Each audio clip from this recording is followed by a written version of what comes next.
Labą, sveiki brangūs kanalo žiūrovai. Dėkui, kad esate čia ir dabar kartu su manimi šitame skaitime. Pirmiausiai tai sveikinu Jūs su artėjančiomis šventėmis, su artėjančiomis kalėdomis, naujaisiais metais.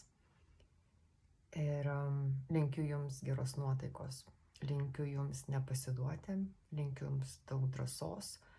Linkiu Jums visada eiti į tobulėjimą, rinkti save, savo kelią, savo tiesą, savo tikėjimą, savo meilę savo. Bet tai yra skirtas tiems, kurie turi darbą. Mes imame artėjančius 2 mėnesius, neiname toli, einame čia ir dabar, šitame laikotarpyje, ką atneš naujieji metai, kaip klostysis Jūsų karjera, finansinė padėtis ir panašiai. Žiūrėsime, ką taro kortos Jums nori pasakyti šiuo metu. Jei įsijungėte šitą video ir radote šitą skaitimą, tai reiškia, skaitimas yra skirtas Jums. Jeigu ir ne visas, galite atmesti tai, kas Jums, kaip ir nesiriša su Jūsų gyvenimu, bet priimti tai, kas Jums yra artima, kas bus patvirtinta, gal Jūs galvojate apie kažką, kas liečia darbą, biznio veiklą ir tai tik tai bus patvirtinimas, kad taip, tai tiesa arba netiesa. Gerai, žiūrime dabartinę darbo situaciją. Tie, kurie turi darbus, kaip jau sakiau, kokia yra dabartinė Jūsų situacija darbe. Žiūrime, kokia yra dabartinė situacija darbe. Pažas lazdų, mirties korta ir bokštas. Pirmiausiai, pažas lazdų kalba apie naujienas, apie žinias, kurias arba Jūs jau susilaukite, ar dar susilauksite. Ir tos naujienos lies labai Jūsų interesus, Jūs asmeniškai gali paliesti. Ir taip pat čia yra mirties korta, kuri keičia Jūsų su bokštu, taip, mirties korta, gali keisti Jūsų nuomonę apie tai, ką Jūs išgirsite. Ta žinutė pakeis, ar ta naujiena, kuri ateina pas Jūs, ar atėjo pas Jūs. Jeigu dar nepakeitė, tai pakeis tai, ką Jūs galvojate iki šiol, iki tai, kai tai išgirdote.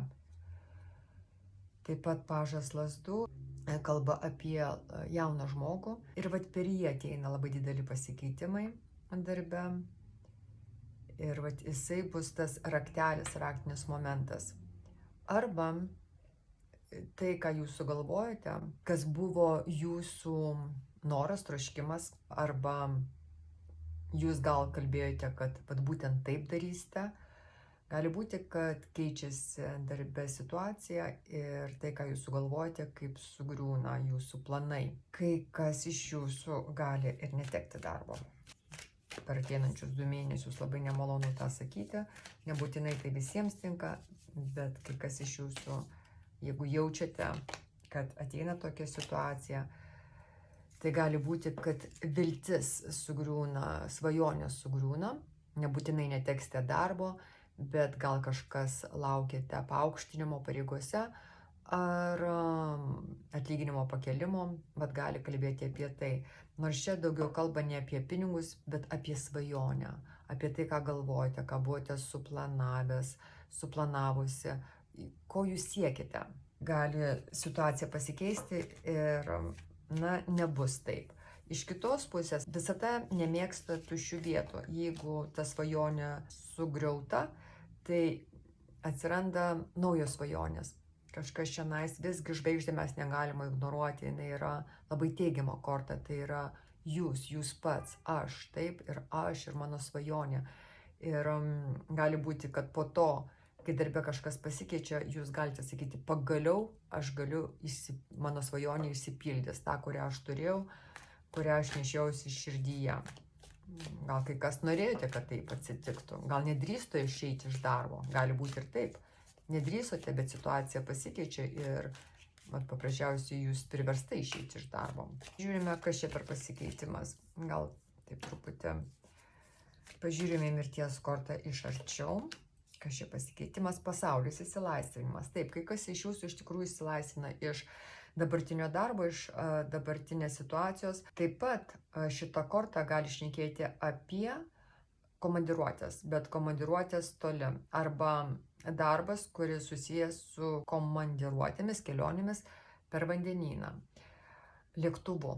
Ir gali būti, kad visgi, kas turi darbą svetur, arba turėjo darbą svetur, arba noriu turėti darbą ne Lietuvoje, tai vad situacija pasikeičia ir čia rodo kelionės išsilaisvinimo, kad jums atsiriša rankos dabar ieškoti arba susirasti, arba dirbti užsienyje. Dar pažiūrime truputį tą bokšto kortą. Jis ateina su 7 pentakliais. Laukimas. Kai kas iš jūsų tikrai laukia šito pasikeitimo ir kaip tikėjotės jūs, kaip tikėsitės, kad jūs taip ir žinojate, jūs taip ir galvojate, kad tai bus. Čia 7 pentakliai, žinote, kažkas iš anksčiau.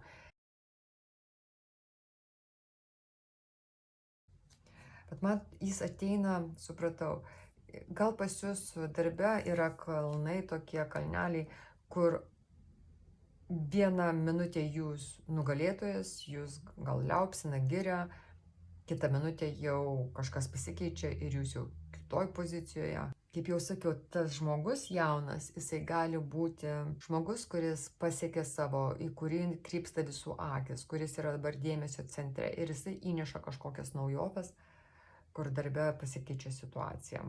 Arba žmogus, kuris nepasiduoda, kuris nori pasiekti, gali egocentriškas būti žmogus, labai žiūrėti, kad jam būtų naudinga, kad jam būtų paranku, kad pagal jį viskas būtų. Na, bet jisai ir atneša tą pasikeitimą. Ir dabar žiūrime iš žvaigždės per kortą, kas čia per žvaigždė, 10 lazdų. Bet žinote, iš vienos pusės taip, kažkas tai keičiasi. Bet iš kitos pusės, kaip jums lemputės nušvinta, kaip jūs suprantate, kažką suvokėte, savo išsiaiškinate, padarote išvadas, kad per daug buvote užsidėjęs atsakomybės darbe arba per daug apsiėmėte ant savo pečių. Ir tai ne jūsų buvo darbas, gali būti ne jūsų svajonių darbas buvo arba yra.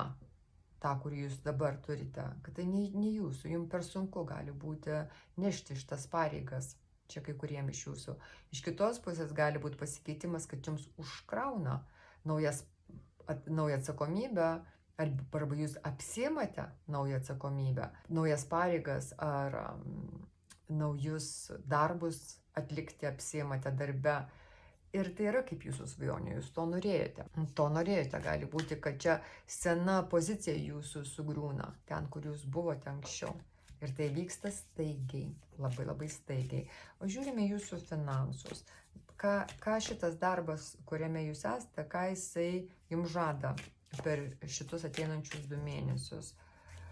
Ką jisai jums siūlo. Jums vėl yra ir kelionės korta, čia yra vežimo korta, ir kelionės korta, ir taip pat nugalėtojo korta 2 kartus jums krenta, karalienė taurių ir aukščiausioji žinė. Nėra čia taip finansų, aš nematau finansų kaip tokių kaip pinigų, kortos nerodo mums pinigų, bet rodo, kad būtent tas, kas pasirinks dirbti užsienyje, kas pasirinks iškeliauti arba į komandiruotės važiuoti.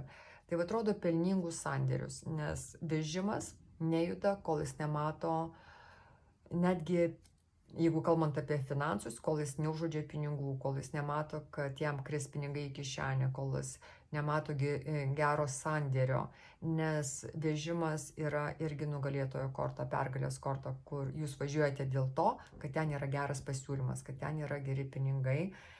Ir taip pat čia karalienė taurių, kai kalba apie pinigus eina, tai sako, kad jūs būsite pamaloninta, kad jūs tai, ką gausite iš šito darbo, o gal kas iš tų naujų pareigų, iš to darbo, kur jūs užsidirbate svetur, kad jums tai širdyje jūs esate patenkinta, bet laikote tai paslaptyje nuo visų. Vat, čia krenta jums žinies korta, gali būti, kad čia sako kortos, kad kas liečia pinigus, kortos ir pačios nori nutilėti šitą klausimą ir sako, jūs pati nutilėkite, kai jūsų klaus, kiek jūs uždirbate, kai gilinsis jūsų finansus.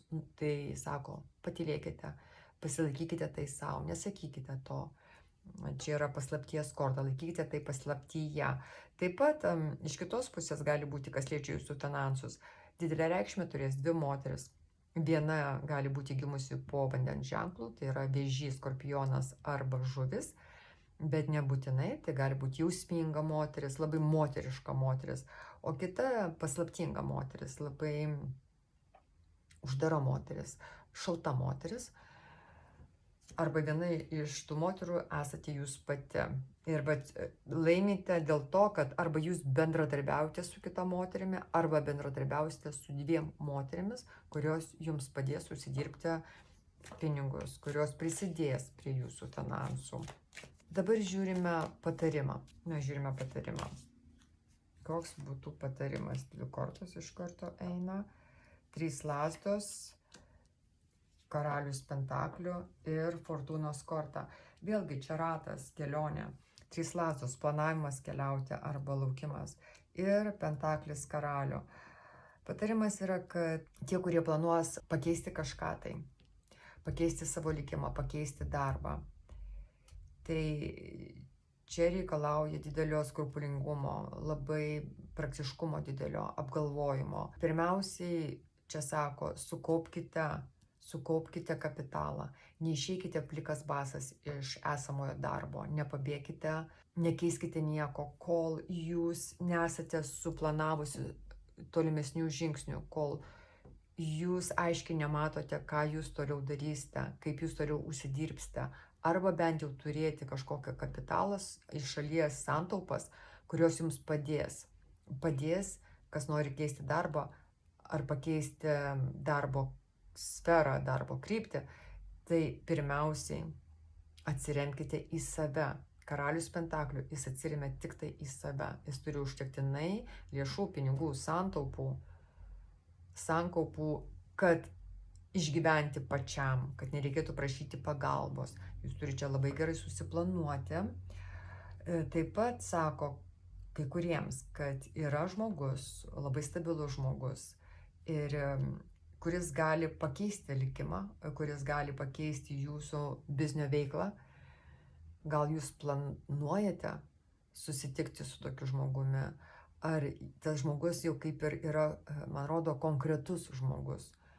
Jeigu tokio žmogaus nėra, tada čia esate jūs pats. Bet kai kas iš jūsų gal turi jau tą žmogų, kuris pakeis jūsų likimą, kuris atvyks, jeigu laukite atvykstančio žmogaus, kuris surištas su jūsų biznio veikla, su jūsų finansais, su jūsų darbo veikla, tai jis atvyksta ir pasuka jūsų likimo ratą.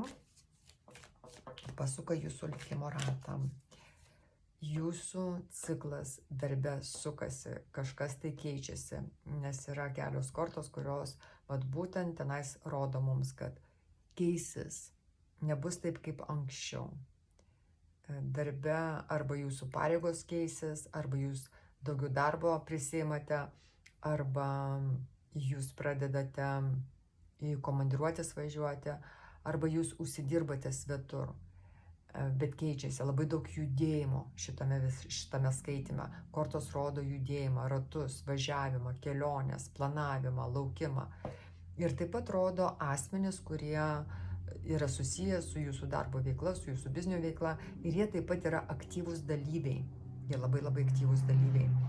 Taip kad linkiu jums kuo didžiausios sėkmės darbo sferoje. Aš linkiu jums klausyti širdies ir ne pinigai svarbiausia, pasitikėjimas, kad kas bebūtų, jūs visą laiką galite atsiremti į save ir niekada alkano savęs nepaliksite, kad jūsų protas, jūsų talentai, jūsų asmenybė, jūsų charakteris jums parodys kelią. Visada parodys kelią, visą laiką kelias tas yra. Jeigu ir uždaro duris, tai atidaro langą. Aš linkiu Jums viso pačio geriausio ir iki kito malonaus. Dar kartą su artėjančiom šventėm ir dėkui, kad klausėtės šito skaitimo iki galo. Čiau, čiau.